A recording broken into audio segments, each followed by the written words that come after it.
If you need to reset two-factor authentication on Postmates, follow these simple steps to regain access to your account securely. Step 1. Open the Postmates app.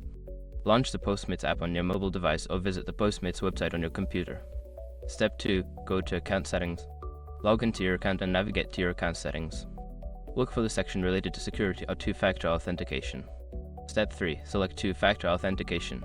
In the security settings, find the option for two-factor authentication. Click on it to access the settings for your current authentication method. Step 4. Choose Reset option. Look for an option to reset or disable two-factor authentication. Follow the prompts provided, which may include verifying your identity through email or SMS. Step 5. Set up new two-factor authentication. Once reset, you can set up a new two-factor authentication method.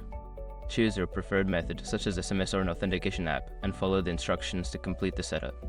After completing these steps, your two-factor authentication should be reset and you can use your account securely.